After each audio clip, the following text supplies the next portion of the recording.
Módulo 15. Profilaxis preexposición, presentado por Egresado del Instituto Politécnico Nacional. Maestría en Salud Pública con área de concentración en envejecimiento por parte del Instituto Nacional de Salud Pública de México. Médico tratante y cofundador de la clínica LGBT+. Actual médico tratante en el Programa de Prevención y Atención Integral del VIH-Sida de la Ciudad de México. Así como del Programa Nacional para la Eliminación de la Hepatitis C. Y del Programa de Implementación del PrEP en Clínica Especializada Condesa. Él es el Dr. Sergio Montalvo Maya. Hola, ¿qué tal? Me presento, soy el doctor Sergio Montalvo, maestro en salud pública y médico tratante en la clínica especializada Condesa. El día de hoy vamos a hablar acerca de la profilaxis de exposición. Vamos a dividir esta sesión prácticamente en 4 módulos. El primer módulo que vamos a hablar justamente acerca de los fundamentos de la PrEP. Para esto va a ser necesario conocer qué es la PrEP. Bien. Para entender qué es la PrEP, prácticamente vamos a dividir esta palabra de profilaxis preexposición en sus 3 fragmentos.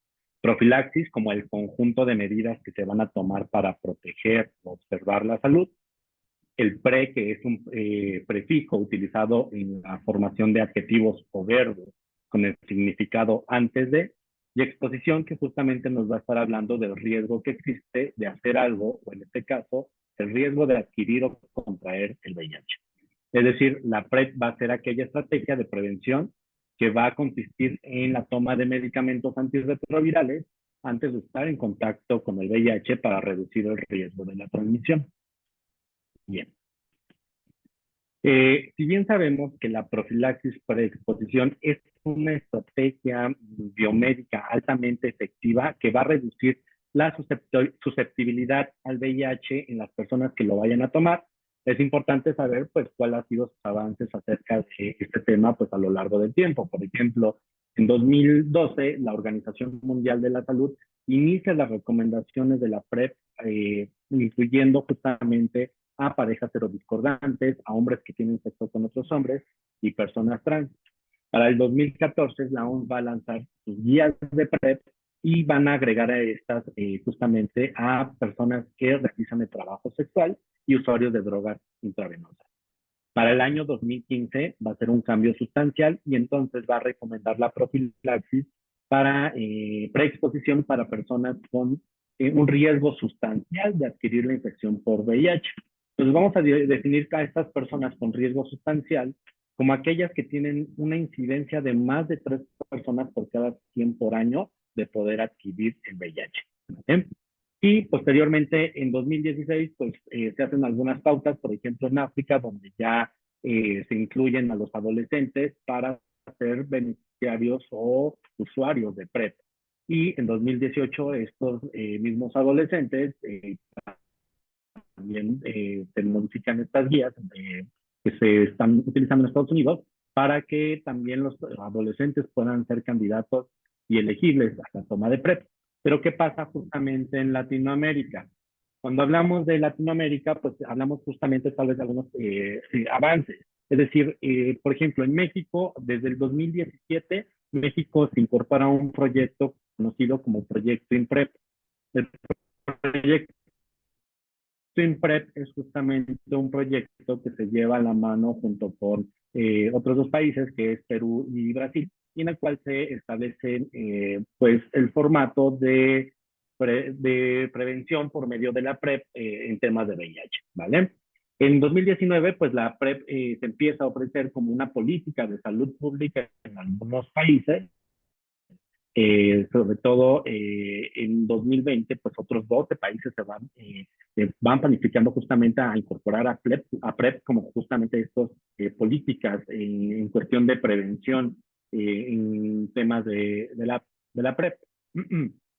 Y bueno, recordemos que justamente México desde el 2017 empieza a participar en estos proyectos y posteriormente lo ofrece como una política de salud pública.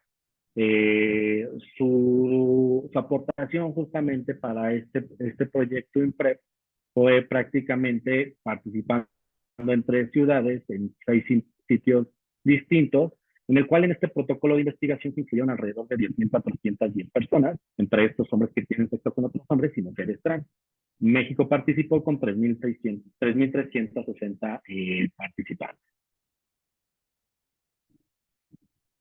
Bien, entonces, cuando hablamos de PrEP, debemos hablar entonces de un conjunto de estrategias justamente para disminuir el riesgo no solamente de PrEP, sino de otras infecciones de transmisión sexual. Entonces, va a ser importante que la PrEP se tome como una opción adicional al uso de los condones y el lubricante en temas de prevención justamente del VIH. Es decir, nuestra visión no debe de ir solamente enfocada en aquellos usuarios que deciden no utilizar el preservativo en sus prácticas sexuales, sino también en aquellas personas que están haciendo uso de otros mecanismos de prevención y que quieren dar un complemento adicional a su salud sexual. De este modo, pues vamos a entender que cuando hablamos de la profilaxis preexposición, tenemos que hablar de una atención integral donde se debe de dar un asesoramiento conductual, es decir, que para que nuestros usuarios disminuyan sus prácticas de riesgo y que tengan prácticas mucho más seguras. También debemos de hablar de la profilaxis post-exposición, justamente para que sepan en qué momento puedan acudir cuando pudieran estar en riesgo de adquirir el VIH. Tenemos que dar justamente la consejería adecuada acerca de la prevención, tratamiento y el diagnóstico de las enfermedades de transmisión sexual. Y debemos hablar acerca de la circuncisión médica masculina voluntaria y también acerca de la terapia antirretroviral para aquellas parejas que viven con VIH. Entonces, como se dan cuenta, es una estrategia multidisciplinaria totalmente integral y que no solamente va a ir enfocada a las poblaciones que deciden no utilizar preservativo en sus relaciones sexuales. Bien, entonces, una vez otorgada esta atención integral a aquellos usuarios que acuden a solicitar PrEP, vamos a poder distinguir quiénes van a ser nuestras poblaciones clave, es decir, aquellas que tienen un mayor riesgo de contraer VIH y que pueden ser candidatos para el inicio de la profilaxis preexposición. Para esto nos vamos a realizar la pregunta de quiénes son aquellas poblaciones seleccionadas para la toma de PrEP en las comunidades que realmente yo trabajo, en las cuales yo puedo realizar un cambio o puedo ofrecer la PrEP. Si bien nuestras poblaciones claves o poblaciones prioritarias que van a tener un riesgo sustancial de adquirir el VIH van a ser pues, aquellos hombres que tienen sexo con otros hombres, mujeres trans y trabajadores sexuales. Y dentro de estos también, dentro de estas poblaciones también vamos a tener subgrupos y otras poblaciones que también se pueden ver beneficiadas de la PrEP. Es decir, aquellas personas o poblaciones que practiquen el sexo transaccional, las parejas serodiscordantes, mujeres embarazadas o lactantes, poblaciones móviles y otras poblaciones con alto riesgo de poder adquirir VIH, como aquellas que llegan a sufrir como trata de blancas, como aquellas que sufren violencia sexual. Y también aquí tendríamos que mencionar que toda aquella persona que desee tomar PrEP debemos de tomarla en cuenta. Y de ahí justamente vamos a valorar justamente cuáles son las indicaciones de riesgo en cuestión de un riesgo significativo por el VIH. Entonces, tenemos prácticamente 6 indicaciones absolutas que si los pacientes llegan a presentar alguna de estas, lo vuelve candidato a iniciar la PrEP. Es decir, prácticamente cualquier PrEP, como les mencionaba, que ha solicitado independientemente de los riesgos notificados. Es decir, puede ser que el paciente no nos esté o no nos quiera compartir cómo son sus prácticas sexuales, si está utilizando preservativo o no, si está teniendo prácticas de riesgo. Sin embargo, el solo hecho de que se esté acercando a una unidad o a algún centro de salud a solicitar la PrEP, entonces justamente eso lo va a volver candidato. En segundo punto, toda aquella persona que tiene una pareja sexual que vive con VIH y que no está en supresión viral, es decir, justamente porque va a estar en mayor riesgo. Que ha utilizado la profilaxis post-exposición, justamente porque puede estar saliendo de un riesgo y esto se puede estar repitiendo de manera constante. Entonces debemos de darle una estrategia para que pueda ingresar a PrEP, ¿vale? El uso irregular de preservativos, es decir, una persona que tenga un porcentaje bajo del uso del condón, se va a volver candidato a la PrEP. una pareja sexual con alto riesgo de infección por VIH, es decir, aquellos usuarios que llegan a tener parejas sexuales, una o más parejas sexuales, o que tengan relaciones abiertas o no exclusivas, y que puedan tener sus parejas riesgo de poder adquirir VIH y a su vez, pues ellos mismos. Y justamente la sexta y última, el antecedente de infecciones recientes de transmisión sexual. Entonces, estos van a ser justamente indicaciones de riesgo significativo para el inicio de la PrEP. Entonces, es importante que el paciente sepa que existen varios esquemas y que también nosotros sepamos que existen varios esquemas recomendados para la PrEP. Actualmente, pues en México sabemos que la PrEP recomendada y disponible va a ser el tenofovir con la emtricitabina, ya sea en su coformulación con tenofovir disoproxil fumarato o tenofovir disoproxil succinato. Entonces, sabemos que la OMS marca tres estrategias o tres esquemas avalados por esta, en la cual podemos dar como PrEP, pero cada una va a tener como sus pautas específicas. Es decir, el tenofovir con emtricitabina y el tenofovir con lamivudina. Entonces, cada uno de estos van a tener puntos específicos. Es decir, la monoterapia con tenofovir generalmente va a estar mucho más recomendada en mujeres y hombres heterosexuales, que es lo que se ha tenido pues mayor verificación mediante ensayos clínicos. El tenofovir combinado con emtricitabina, que es donde tenemos mucha más experiencia, que se va a recomendar a mujeres y hombres que tienen sexo con hombres, mujeres y mujeres transgénero. Es decir, prácticamente aquí en este punto, en el tenofovir con emtricitabina, caerían la gran mayoría de nuestros usuarios. Y el tenofovir con la lamivudina, que justamente aquí los ensayos son un poquito más limitados y que tendríamos que valorar realmente estos ensayos para saber si pudiéramos tener un beneficio o nuestros usuarios pudieran ser beneficiarios a esta toma de PrEP. Bien, pero ¿qué efectos secundarios pueden tener la PrEP? Entonces, aproximadamente lo que se ha visto es que el 10% de los participantes en los ensayos clínicos controlados han experimentado en alguna ocasión algún efecto secundario. Generalmente estos efectos secundarios suelen ser muy leves y que van a ir mejorando conforme va pasando el tiempo. Es decir, conforme va pasando este periodo de adaptación al tratamiento. Dentro de estos efectos secundarios, los más frecuentes pues suelen ser los gastrointestinales, como las náuseas, el vómito, o inclusive la distensión abdominal que puede generar dolor. Tenemos otros efectos que no necesariamente los pacientes van a percibir algo, pero realmente puede ser algo que nosotros estemos valorando en el seguimiento, como es la elevación de la creatinina, que generalmente va a ser reversible, y también vamos a poder tener efectos secundarios a largo plazo, que puede ser la pérdida de la densidad mineral ósea, que más adelante vamos a estar hablando tanto de la elevación de la creatinina como justamente de la pérdida de la densidad mineral ósea como efecto secundario importante y cómo hacer la evaluación de esto. También tenemos algún estudio como en el ensayo IPREC, en el cual los participantes en este estudio informaron un síndrome de inicio. Este síndrome de inicio generalmente va a reportar justamente estos síntomas gastrointestinales y se van a tomar como dolor de cabeza y algunos problemas en la piel. Este síndrome de inicio, generalmente, como se menciona en este apartado del estudio IPREC, es un síndrome transitorio y va a ser muy importante justamente asesorar a nuestros usuarios respecto a los síntomas que puedan estarse presentando, justamente para poder evitar el abandono de la PrEP y evitar justamente la falta de adherencia hacia esta. Pero bien, una de las preguntas más típicas que nos llegamos a hacer es si los usuarios de PrEP se involucran en más comportamientos de riesgo.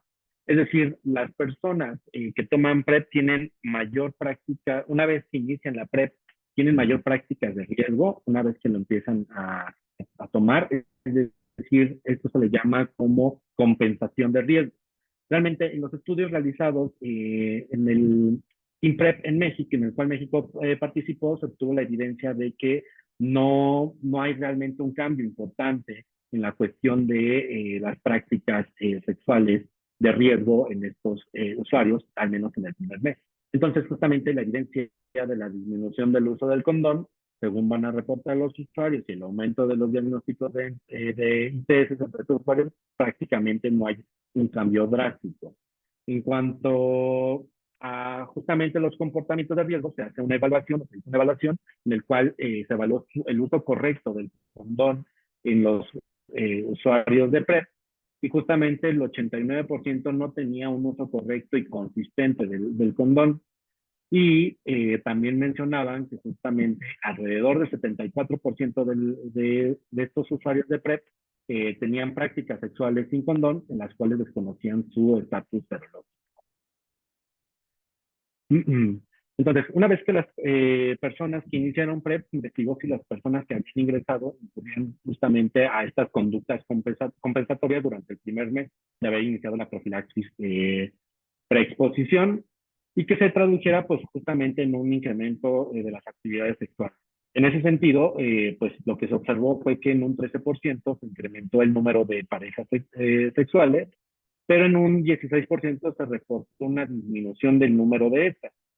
Entonces, haciendo un balance global, se entró en una reducción alrededor del 3% en el número de parejas sexuales, y estas mismas variaciones discretas se observaron justamente en relación al uso del condón, donde se nota un incremento apenas del 1 al 2% en el no uso del condón y una reducción del 1% en contactos mediante aplicaciones, y una reducción del 1% del involucro de relaciones sexuales bajo influjo de drogas.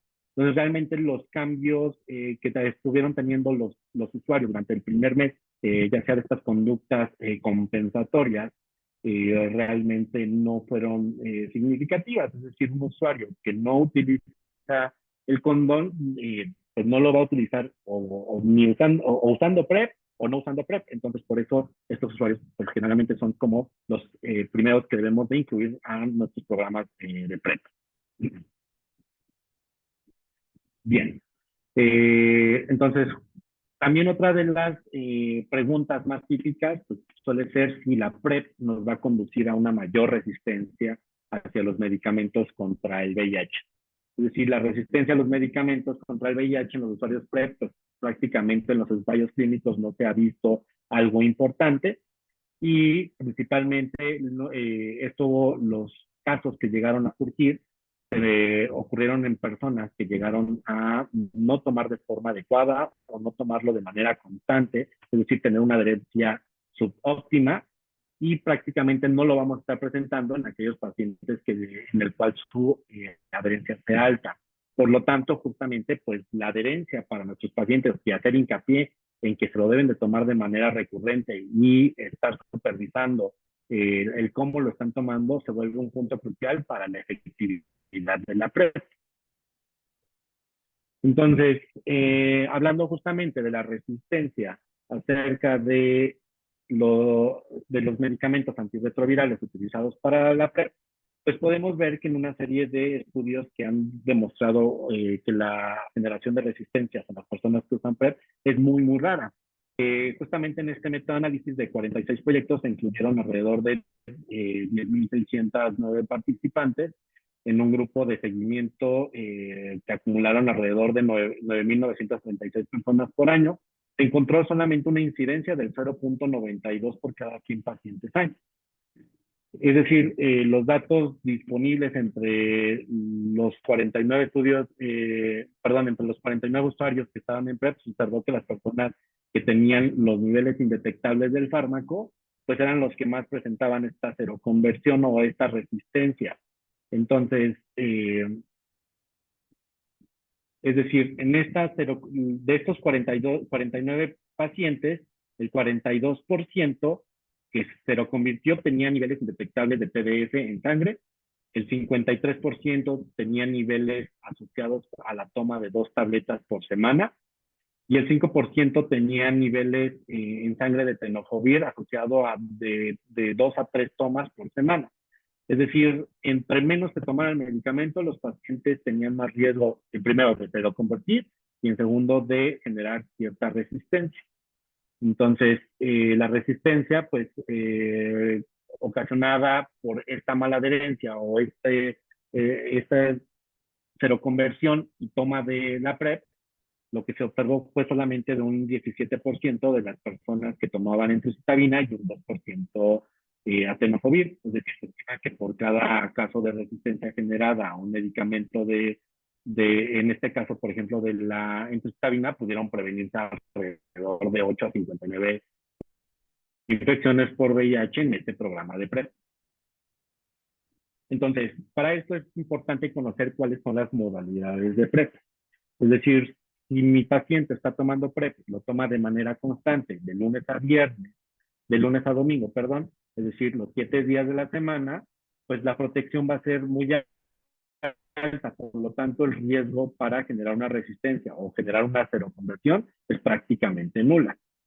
Entonces, importante hacer el hincapié con los pacientes que están iniciando la PrEP es que deben de tomar durante 7 días antes de tener un evento de riesgo la toma de PrEP de manera constante. En mujeres o personas que tienen cervix, es importante que les hagamos hincapié en que estos días que deben de esperar antes de tener un evento de riesgo es diferente, es decir, no son 7 días, son 21 días antes de tener un evento sexual. Por otra parte, vamos a tener otro tipo de PrEP. Recordemos que esta es la PrEP diaria y tenemos otro tipo de PrEP que es justamente la PrEP por evento o PrEP 211. Pero ¿quiénes van a ser candidatos a la PrEP 211 y cómo se debe de tomar? La PrEP 211 es un tipo de PrEP que va a estar recomendada sobre todo para hombres cis que tienen sexo anal con otros hombres cis y que pueden tener las siguientes características, es decir, que pueden planificar sus relaciones sexuales para tomar sus primeras dosis, ya sea 2 horas antes o 24 horas antes de tener una práctica sexual. En este enfoque, pues es importante que nuestros usuarios sepan en qué momento y cuándo van a tener una práctica sexual. Muy pocos de nuestros usuarios pueden tener como esta expectativa, pero habrá quienes lo puedan, se les puede facilitar y pueden ser candidatos a él. También otro punto importante van a ser todos aquellos usuarios que tengan menos de 2 relaciones sexuales por semana en promedio. ¿Esto por qué? Porque justamente la PrEP por evento va a funcionar, o PrEP 211, justamente viene el nombre del cómo se toma.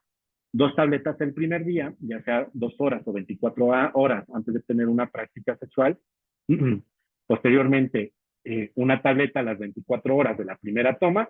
A partir de esa primera toma ya no se pueden tener ningún evento sexual. Y finalizan con una toma a las 48 horas de la primera toma, justamente cerrando ahí una PrEP por evento. De ahí la PrEP por evento o PrEP 211. Otra cuestión que debemos de valorar es que nuestros pacientes que lleguen a tomar o lleguen a ser candidatos para la PrEP 211 no salgan con pruebas de hepatitis B positivas, es decir, deben de ser pruebas negativas y la recomendación va a ser la vacunación lo más pronto posible. Idealmente se recomienda que la vacunación sea antes del inicio del PrEP, ya sea antes de que llegue a estar expuesto o durante las primeras semanas en las cuales pueda estar expuesto a alguna adquisición de virus de hepatitis. Entonces, este tipo de PrEP, que es la PrEP por evento, justamente nos va a dar una reducción relativa de la infección por VIH de alrededor del 97%. ¿Vale? Y esto justamente nos trae más preguntas, es decir, la PrEP nos va a proteger contra otras infecciones de transmisión sexual. ¿Y qué pueden hacer las personas para protegerse contra las infecciones de transmisión sexual cuando toman PrEP? ¿Y qué debe de incluir el paquete de servicios de prevención? Para esto, pues justamente debemos de tener claro que la PrEP no va a proteger de ninguna otra infección de transmisión sexual. La PrEP solamente nos va a ayudar a proteger, y eso le debe de quedar claro al usuario, solamente nos va a ayudar a proteger en temas de VIH. Por lo tanto, vamos a estar expuestos a poder adquirir sífilis, clamidia, gonorrea, hepatitis A, hepatitis B, VPH y otras infecciones infecciones de transmisión sexual.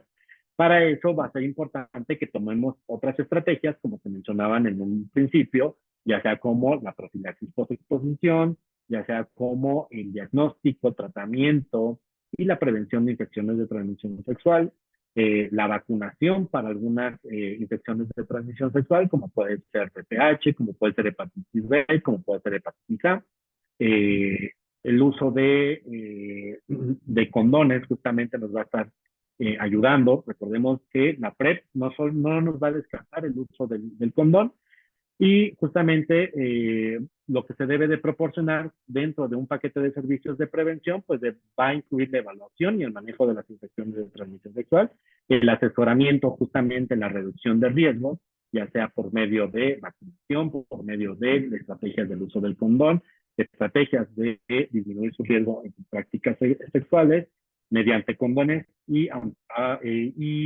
preservativos y anticonceptivos. Bien, entonces aquí les pongo una tablita que justamente nos va a estar hablando de las estrategias de prevención, hablando en cuestión de vacunación para nuestros usuarios.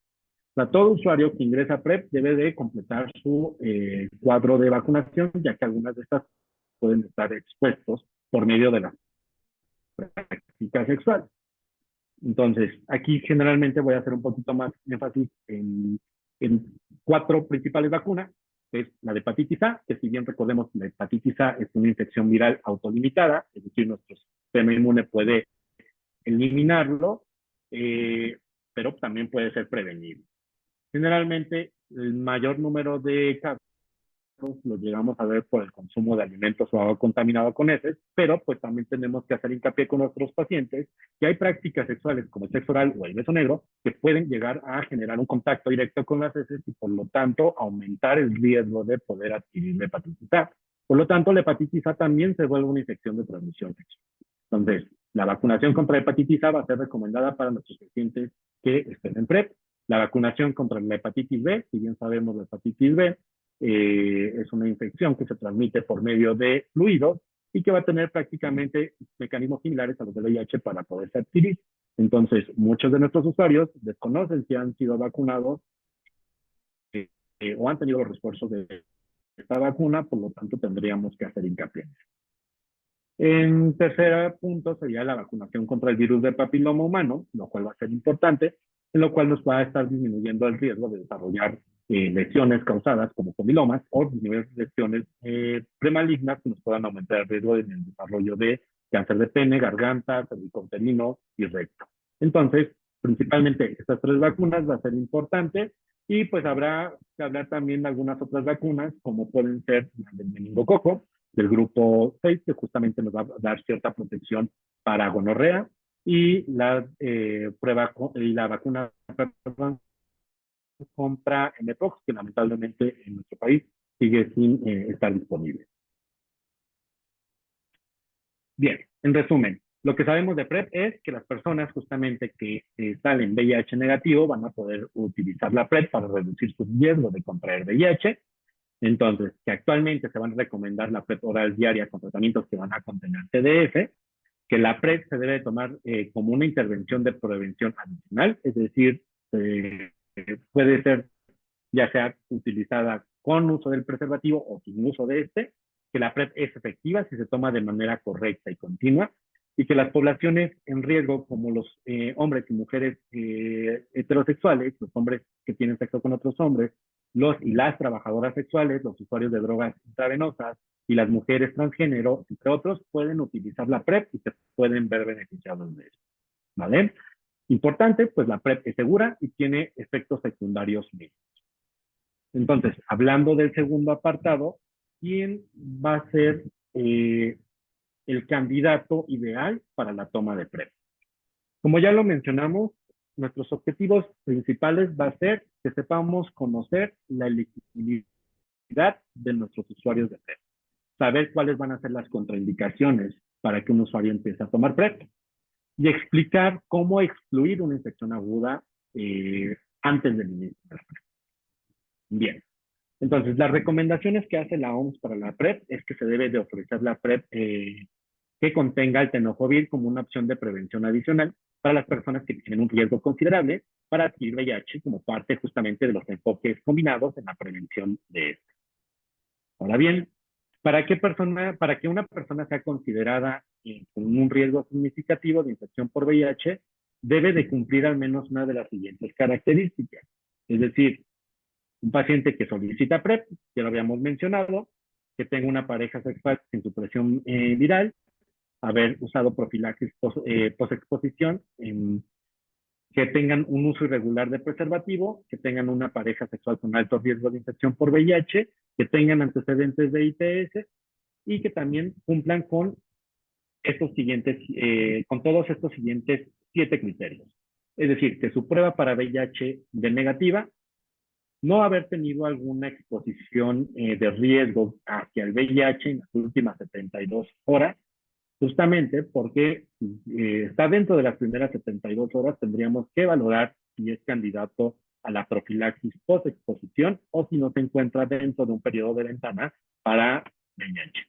No tener alergias ni otras contraindicaciones para la toma del tenofovir o la PrEP.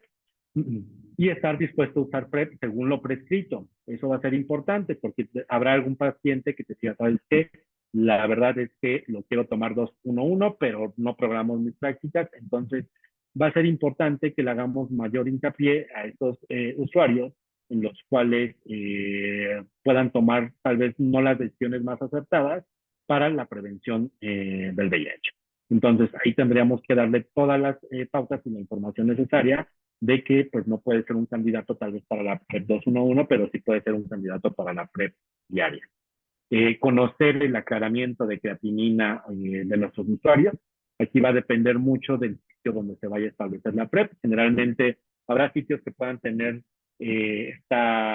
estos resultados de creatinina y poder establecer cuál es el aclaramiento.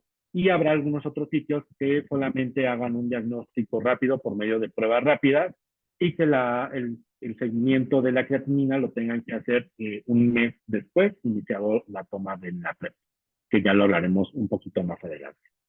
Y el séptimo puede tener un riesgo significativo, que fueron los riesgos anteriores que se mencionaron, de poder adquirir VIH.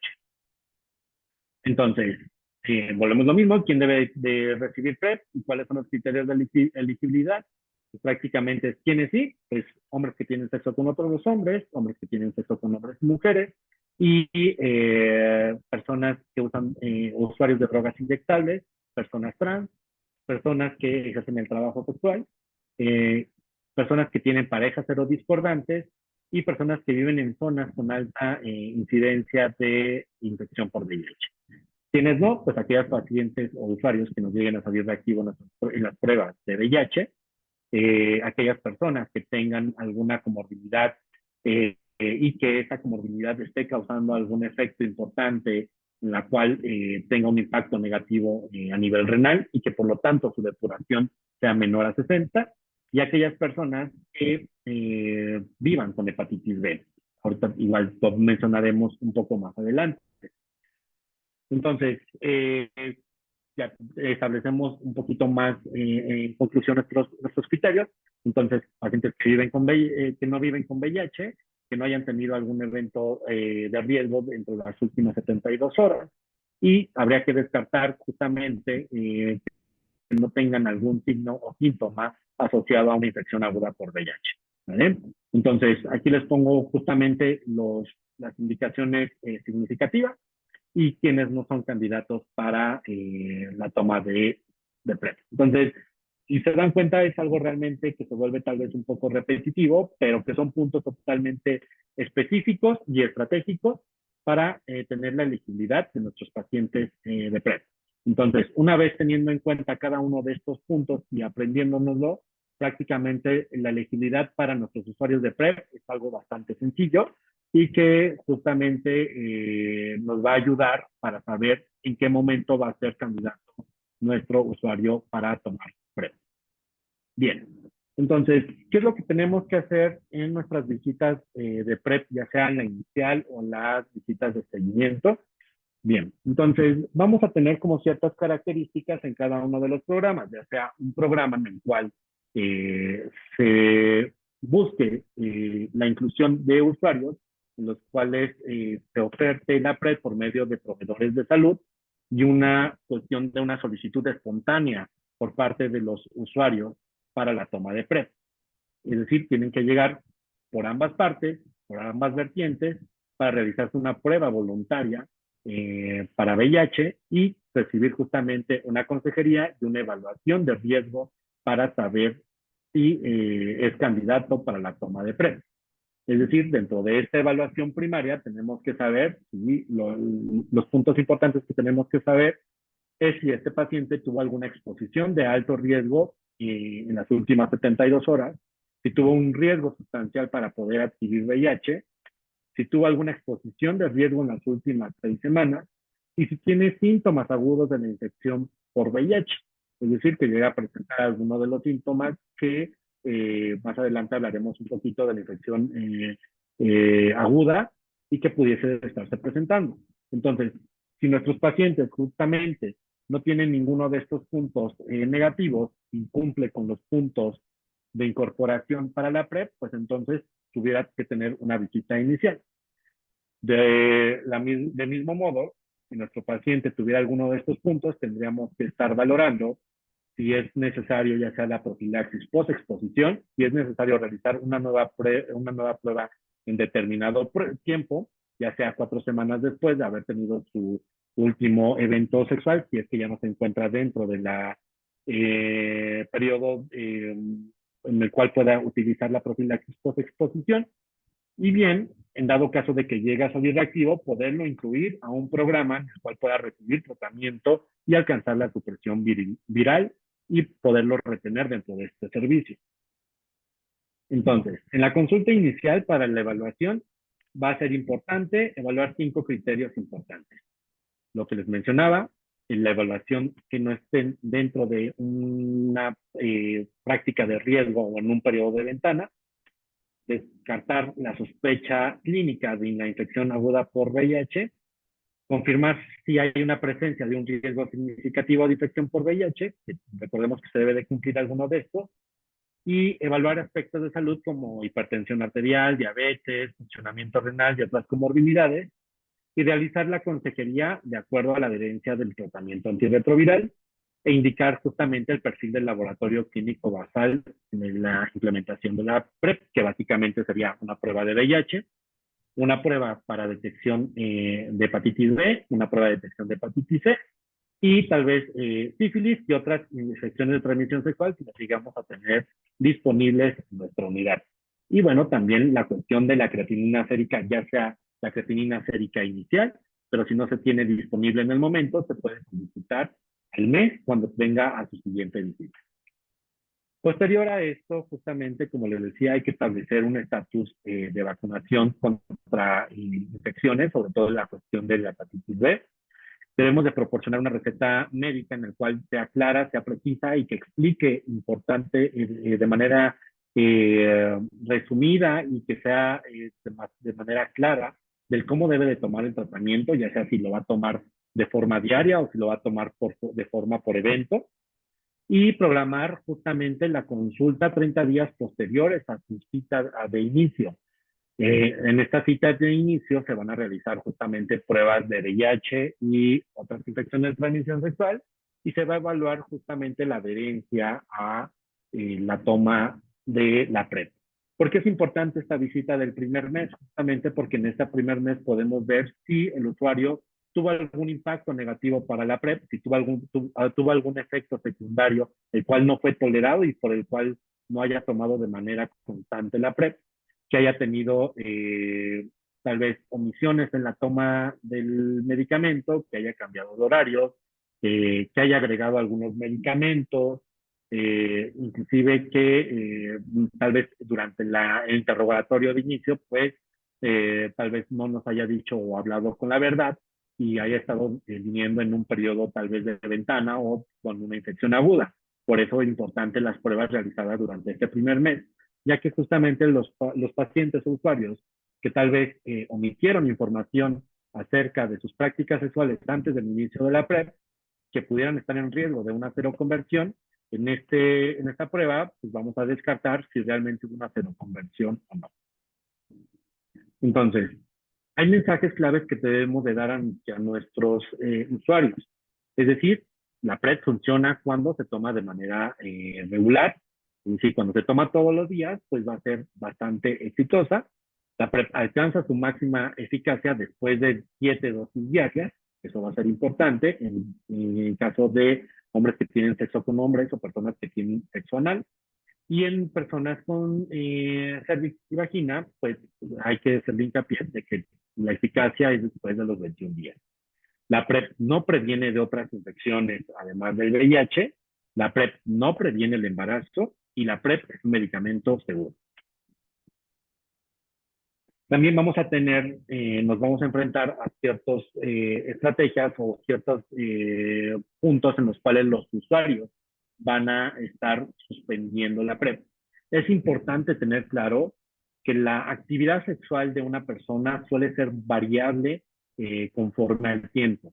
Es decir, nuestros usuarios no van a tener una vida sexual tan activa durante todo el tiempo y pueden tener ciertos tiempos en los cuales decidan suspender la PrEP porque decidieron pausar su vida sexual. Entonces, eso es algo que debemos de comprender y debemos de hacer hincapié en que el iniciar PrEP pues, no va a significar que se debe de mantener en PrEP toda la vida. Es decir, un usuario que toma PrEP va a tomar el PrEP durante el tiempo que decida estar protegido. Las personas generalmente a menudo pues van a entrar y salir justamente de un riesgo considerable de contraer VIH y justamente durante esos momentos en los cuales estén en riesgo, nosotros debemos hacer mayor hincapié que son en esos puntos estratégicos donde debe de tomar más la PrEP y no suspenderlo. Entonces, por eso va a ser importante la educación y el apoyo para las suspensiones y los reinicios seguros del uso de la PrEP y establecer justamente cuáles van a ser las opciones cuando lo lleguen a suspender. Es decir, o por qué lo están suspendiendo. Si un paciente me dice que tal vez tiene una pareja sexual recurrente en la cual decidió ya no o cerrar esa relación, pues explicar que hay otras estrategias en las cuales se puede proteger y que puede proteger también a su pareja. Entonces, los riesgos van a ser totalmente cambiantes y cada una de estas consejerías que tenemos que darle hacia los usuarios va a ser totalmente distinta. Bien. Entonces, los usuarios que decidan detener la PrEP pues, deben de saber pues, que se deben de poner en contacto con sus proveedores de atención médica y que deben de tomar la PrEP durante 28 días después de su última exposición antes de la suspensión de esto.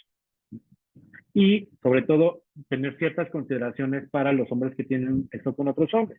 Es decir, con ellos podemos tal vez ofrecer la PrEP por eventos si es que nos llegan a comentar que su actividad sexual tal vez ha disminuido, que ya no tienen tantas parejas sexuales o que no desean tomar el medicamento de forma consistente o diaria, por lo cual podemos darle otras estrategias de toma de PrEP, así como el uso del condón, el uso del lubricante, y otras estrategias para la prevención de infecciones de transmisión sexual. Ahora bien, en el cuarto punto, que creo que es como un poquito, aquí vamos a adentrarnos un poquito más acerca de los tabús que existen acerca de la PrEP. Vamos a hablar acerca de la supervisión y el manejo de los efectos secundarios y la seroconversión. Cuando hablamos de riesgo de PrEP, vamos a tener dos tipos de riesgos. Es decir, aquellos ocasionados por la toma del medicamento, justamente como la toma del tenofovir, que está bien demostrado que puede ocasionar un daño tubular que está más visto en las personas que viven con VIH, una reducción de la densidad mineral ósea, y vamos a tener los otros daños, los daños o riesgos colaterales, es decir, al estar expuestos podemos tener pacientes que lleguen a adquirir hepatitis B durante la toma de PrEP. Podemos tener pacientes que por la baja adherencia a la toma del medicamento puedan generar una resistencia y también una seroconversión. Entonces, y pues tener usualmente pues tal vez algún usuario que justamente omite información durante el inicio de la valoración inicial y que por lo tanto lleguemos a tener alguna seroconversión o una infección aguda durante el primer mes de la toma de PrEP. Bien. Entonces, ¿qué tenemos que hacer? Pues generalmente estar supervisando la elevación de la creatinina. Se sabe que aproximadamente uno de cada 200 usuarios de PrEP van a poder desarrollar una elevación de la creatinina sérica, y esta va a estar definida justamente como el aumento del 50% por encima de la referencia o una elevación por encima del rango normal. Es importante recordar que la insuficiencia renal se va a definir como una depuración de creatinina estimada por debajo de los 70 milímetros por minuto. Entonces, las elevaciones de creatinina generalmente se van a revertir después de suspender la PrEP. Va a ser importante que lo dejemos claro con los pacientes, que si se llega a presentar esta disminución de la creatinina, el solo hecho de que suspendamos la PrEP es un factor reversible. También va a ser importante controlar la elevación transitoria de la creatinina y estar alerta de los signos de insuficiencia renal crónica o grave. Es decir, tal vez aquí pudiéramos tener algunos usuarios que pudieran estar presentando, ya sea por medio de comorbilidades o por medio de asociación de la misma toma del tenofovir, con depuración de creatinina por debajo del 60%, y tendríamos que buscar las estrategias para que el paciente siga estando protegido.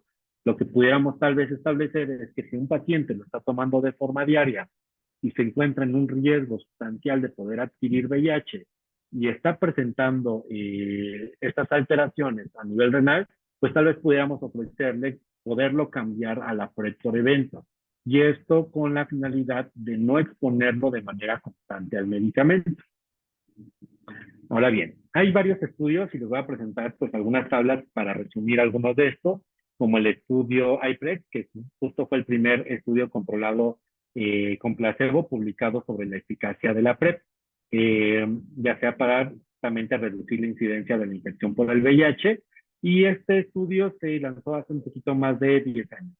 Entonces, este estudio mostró que efectivamente había una elevación de la creatinina sobre el basal en un porcentaje muy pequeño, que iba del 2% en el grupo tratado, comparado al 1% en el grupo placebo.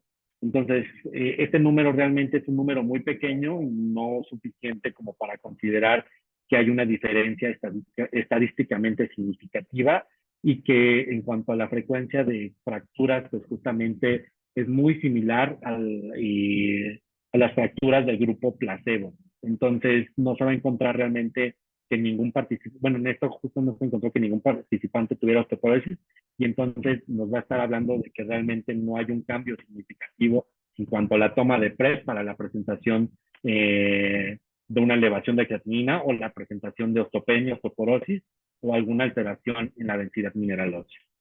En la segunda fila les pongo justamente el estudio Hypergate, que es un estudio conducido en Francia y donde se valoró el uso intermitente de la PrEP contra el uso continuo. La frecuencia de la tasa de filtrado glomerular menor al 60% fue también muy baja, es decir, el 1% con tasa de... fue muy baja, perdón, y aquí solamente con las tasas de fractura se presentó en 2% contra el 3%, respectivamente, ya sabes, los que toman diario con los que lo toman de manera intermitente. Entonces, por lo tanto, no hay un avance importante en el cual nos diga que la toma del PrEP pues va a estar relacionada justo con esta alteración, ya sea en la densidad mineral ósea. Y por último, pues tenemos el estudio Partners PrEP, que va a mostrar la frecuencia, vamos a una frecuencia relativamente baja de disfunción tubular proximal, que justamente es lo que evaluaba este estudio, la disfunción tubular proximal, que realmente en definición, pues esto todavía es un poco mucho más estricto que los cambios de la creatinina o la tasa de filtrado glomerular, ya que aquí pues justamente sí se evaluó un poquito de una manera mucho más estricta, ya sea con marcadores de expresión urinaria, de ciertas proteínas y ciertos marcadores, y no solamente pues de la tasa de filtrado glomerular o la creatinina sérica. Entonces, realmente evaluando estos marcadores, realmente nos dio un cambio importante, ya sea tomando la PrEP. Bien. Algo que nos debemos de preguntar es si realmente la toxicidad renal o la toxicidad ósea asociada al tenofovir es lo mismo que en los pacientes que viven con VIH. Entonces es bien conocido que las personas que viven con VIH pues se van a encontrar bajo un esquema generalmente compuesto con tenofovir y pueden tener algunos inconvenientes como daño renal y daño óseo, sobre todo cuando se llega a utilizar estos tratamientos de forma crónica y con algún tercer componente que pudiera dar mayor exposición al fármaco, mayor facilidad al verse combinado, por ejemplo, con los inhibidores de la proteasa. De hecho, hay mucha información que se sugiere que si no se está usando en combinación con un fármaco como los inhibidores de la proteasa, pues probablemente el riesgo no va a aumentar significativamente y pueden ser otras condiciones lo que va a estar asociado al daño renal. En cuanto a la pérdida de la densidad mineral ósea, pues lo que podemos conducir es que la osteopenia o osteoporosis o las fracturas asociadas al TDF ha sido pues el fármaco que más ha asociado con este riesgo y sobre todo pues en los pacientes que viven con VIH y que tienen un tercer fármaco como ya sea Favirenz, que justamente nos habla por la cuestión de la vitamina D y otros factores importantes, que bueno, ya será otro tema que podrían tocar dentro de el diplomado. Bien. Van a existir varios metaanálisis que se han evaluado, que si realmente el uso del tenofovir en forma de PrEP nos va a conllevar un riesgo mayor de desarrollar eventos adversos, específicamente daño renal, y básicamente estos metaanálisis no han demostrado un mayor riesgo de eventos adversos de cualquier tipo, ni eventos adversos grado 3 o 4 o enfermedad renal.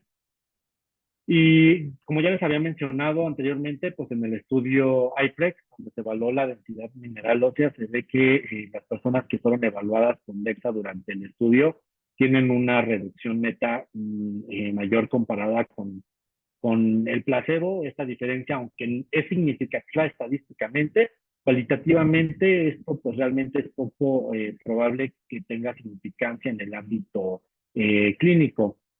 Algo muy importante pues es que esta pérdida de la densidad mineral ósea durante el uso de estos fármacos, justamente como les mencionaba, se recupera posterior a la suspensión de los mismos. Entonces, pues como les mencionaba, pues esta reducción, si bien en cuestión de los estudios, los análisis estadísticos pueden ser totalmente significativos de la reducción de la densidad mineral ósea, pues realmente cuando lo comparamos en vida real con los estudios clínicos o los casos clínicos, pues realmente no tiene un impacto importante. Bueno, de todos modos, ahorita vamos a revisar cuáles son las recomendaciones actuales para manejar y evitar los pocos casos que puedan presentar pues estas complicaciones. Pero bueno, en este resumen de revisión, es un resumen de revisión sistemática y metaanálisis que se publicó en 2008 y los autores justamente incluyeron alrededor de 3 estudios con un total de 18,341 participantes y justamente no encontraron realmente una diferencia estadísticamente significativa en presencia de eventos adversos en los grupos que recibieron tenofovir contra los que recibieron placebo. Y en algunos estudios con seguimiento mayor a un año, incluso encontraron un mayor número de eventos adversos graves no relacionados al tratamiento en el grupo placebo en comparación al grupo que realmente tomó PrEP. Entonces, realmente lo que vemos es que la PrEP realmente cuando se toma por tiempos prolongados no vamos a tener algún cambio específico.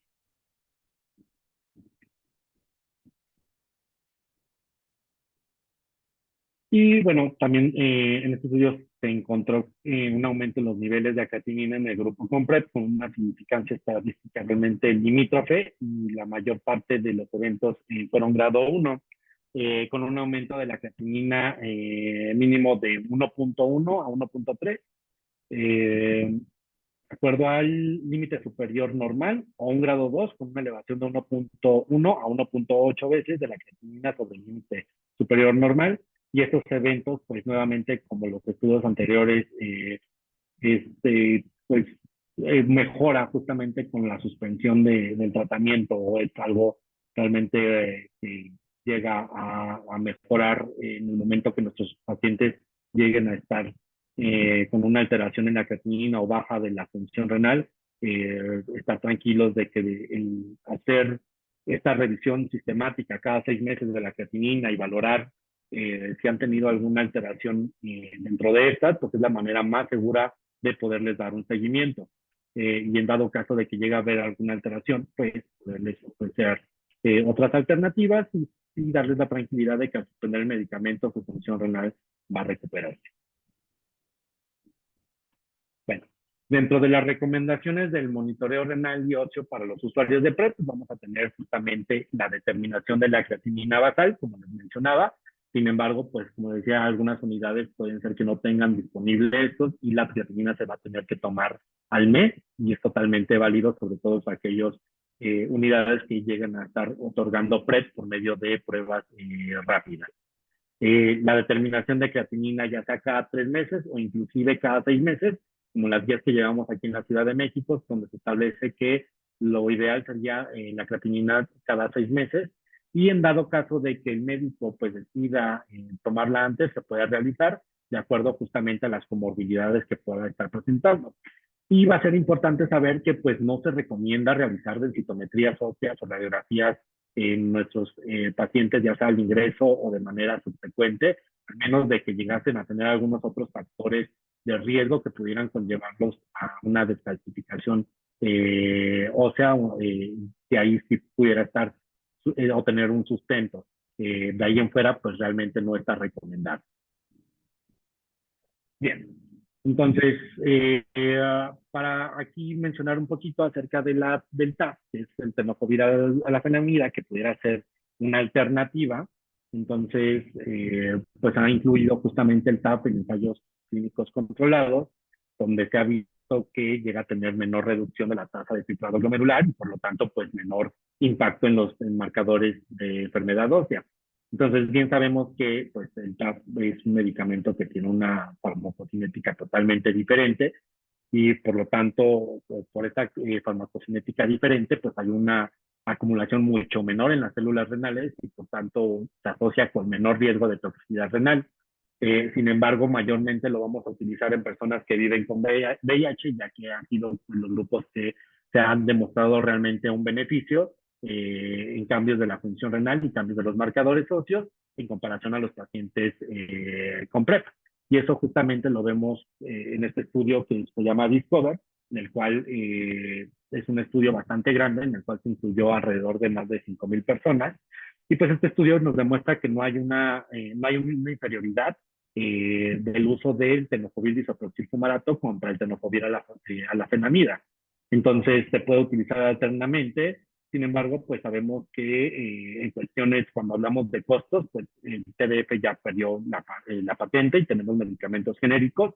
Y en cuestión de costos, ya sea de las unidades o de los programas de cada estado, pues va a ser preferente el uso del TDF al tenofovir alafenamida. Entonces, como vemos justamente en esta tabla, pues ambos medicamentos son bastante seguros y no vamos a tener mayor problema. Y bueno, esto igual en este estudio realizado el Discover, pues justamente nos habla de la cuestión de la densidad mineral ósea, los cambios que se llegaron a ver, obviamente justamente por lo que habíamos mencionado anteriormente, pues obviamente de esta descalcificación o esta alteración o estos marcadores óseos, no vamos a ver tantos cambios con el TAF en comparación con el TDF, entonces es algo de esperarse. Sin embargo, pues son algo muy pequeño, o sea, las comparaciones o los números que pueden ser tal vez estadísticamente significativos no van a ser significativos realmente en el ámbito clínico. Y bueno, hablando para hepatitis B, pues sabemos que el tenofovir pues, va a tener actividad contra la hepatitis B. Entonces, en las personas que tienen hepatitis B, el uso crónico del TDF pues, va a ayudar a la supresión o a suprimir la replicación viral y se va a utilizar como un tratamiento indefinido. Entonces, lo que les mencionaba en un principio, va a ser importante que todos los pacientes que vayan a ingresar a PrEP pues puedan tener una vinculación a algunos centros de salud o unidades que puedan ofrecerles las vacunas para la protección. En México generalmente sabemos que la vacunación se lleva a cabo al nacer y posteriormente entre los 12 y 15 años, y a partir de esa edad tendríamos que llevar una vacunación entre cada 7 a 10 años, dependiendo pues nuestros factores también de riesgo. Y pues también dependiendo pues el conteo de las unidades de anticuerpos que se lleguen a estar presentando. ¿Qué pasa con un paciente que llega a adquirir hepatitis B durante el tiempo que está en PrEP? O sea, sabemos que la hepatitis B pues, se va a controlar y que raramente la hepatitis B se va a depurar o eliminar por sí solo. Es decir, muy pocos pacientes llegan a eliminar la infección y la gran mayoría de los usuarios van a presentar una infección crónica. Entonces, estos pacientes pues, pueden verse beneficiados de la PrEP en la cuestión de que pueden estar tomando el tenofovir, pero pueden tener brotes de hepatitis recurrentes si es que deciden suspender la PrEP. Eso es algo importante. Entonces, los pacientes que llegan a vivir con hepatitis B y que toman PrEP, es importante aclarar que el tratamiento le va a servir tanto la cuestión de la supresión de la hepatitis B como una cuestión de la prevención del VIH. Sin embargo, a estos pacientes va a ser importante que los llevemos, que demos un manejo en conjunto con especialistas justamente para las tomas de carga viral, para valorar que realmente el medicamento esté suprimiendo el virus. Y si nuestros pacientes salen negativos para hepatitis B, pues va a ser importante justamente vacunarlos. Bien. Y justamente, ¿por qué evaluar la infección aguda antes de prescribir la PrEP? Va a ser importante evaluarlo justamente porque, por lo que platicamos, la cuestión de la resistencia, la cuestión de los efectos secundarios que pueden estar tal vez no asociados a la PrEP, sino tal vez presentar síntomas asociados a una infección aguda. Y entonces tendríamos que sospechar de infección aguda si nuestros pacientes llegasen a tener algunos síntomas. Cuando hablamos de infección aguda, generalmente alrededor del 40 al 90% de los usuarios van a experimentar síntomas muy similares a una gripa. Y estos síntomas pueden ser no tan específicos o no nos pueden hablar tan específicamente de una infección aguda asociada a VIH. Entonces, por eso es importante aclarar con nuestros usuarios que si bien en la primera valoración, cuando van a tener esta primera entrevista con nosotros, es importante que sean lo más honestos, ya que pueden estar presentando un cuadro justamente agudo, pueden estar presentando un periodo de ventana. Entonces, nunca vamos a otorgar la PrEP si llegamos a tener la sospecha de que nuestro paciente se encuentra con una infección aguda. Es decir, si mi paciente está presentando algún síntoma, ya sea como fiebre, fatiga, anorexia, lesiones en la piel, faringitis, linfadenopatías generalizadas, dolor muscular, dolor de cabeza o algunas otras, y tenemos un antecedente tal vez de que llegó a tener una práctica sexual previamente, tendríamos que descartar que ese paciente se encuentre presentando una infección aguda, es decir, esté presentando una seroconversión. Entonces, ¿qué tenemos que hacer con estos pacientes? Pues justamente, si tenemos la sospecha, evitar el iniciar la PrEP y poder realizar sus pruebas 28 días después, justamente para saber o contando justamente su práctica de riesgo para valorar si este paciente realmente es candidato. Es importante que estos pacientes, pues justo sepan que durante el tiempo que vayan a estar en observación para saber si es candidato a la PrEP, no lleguen a tener otra práctica sexual, porque si no, pues se vuelve algo de nunca acabar. Generalmente lo que también pudiéramos hacer, digo, que ya estará dependiendo de cada médico, es justamente la valoración de el poder iniciar y justamente lo que les platicaba en un principio. Un paciente que llega a ingresar a PrEP y que tal vez no está presentando una infección aguda o que no está presentando síntomas de una infección aguda, vamos a tener un mes para saber si ese paciente se lo convirtió durante ese mes. No necesariamente significa que todos los pacientes que vengan con un periodo de ventana les vamos a iniciar la PrEP. Sin embargo, si tenemos que hacer una valoración específica del riesgo que tuvo la persona o las prácticas de riesgo que llegó a tener y si realmente el riesgo es considerable o no. Entonces, ahí es algo que tendríamos que indagar de manera importante y repetir la prueba de VIH a los 28 días, y si después sigue siendo negativa, pues entonces ahí sí lo vamos a considerar para iniciar la PrEP. Entonces, una vez hecho el diagnóstico, durante la infección aguda, pues lo importante va a ser justamente vincularlo a un servicio en el cual se le pueda otorgar tratamiento antirretroviral. Entonces, para justamente detectar estas infecciones agudas, pues recordemos que algunas pruebas pueden estarnos dando pues falsos negativos y que necesitaríamos pruebas mucho más específicas, como pruebas de antígeno P24, como pruebas de PCR, es decir, de carga viral, en la cual pudiéramos poder estar descartando que nuestro paciente se encuentre en una infección aguda en un periodo de ventana. Entonces, una vez, ahora sí, ya aclarado de que el paciente se encuentre o no en esta infección, poder decidir si es candidato a PrEP o decidir si es candidato a un tratamiento antirretroviral combinado. Entonces, como mensajes finales, solamente me queda decirles que la PrEP como tratamiento pues es un medicamento seguro y eficaz.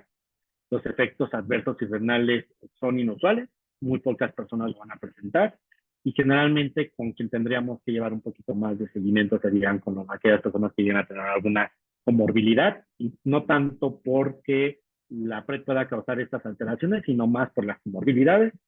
Y es importante justamente hacer una detección del VIH agudo al ingreso de la PrEP, es decir, tener todas las estrategias, ya sea pruebas rápidas, pruebas por PCR, pruebas de antígeno, y pues también generar pues un cierto grado de empatía con los usuarios para que nos puedan justamente compartir cuando fueron sus últimas prácticas sexuales de riesgo y poder tener mucho más clara la información. Va a ser importante tener justamente la detección y manejo de otras infecciones de transmisión sexual. Va a ser importante la detección y la prevención de la hepatitis B en aquellos pacientes positivos, pues la suspensión de la PrEP pueden llevar ciertos riesgos. Y pues entonces esto sería todo, al menos por mi parte. Agradezco su tiempo y su atención.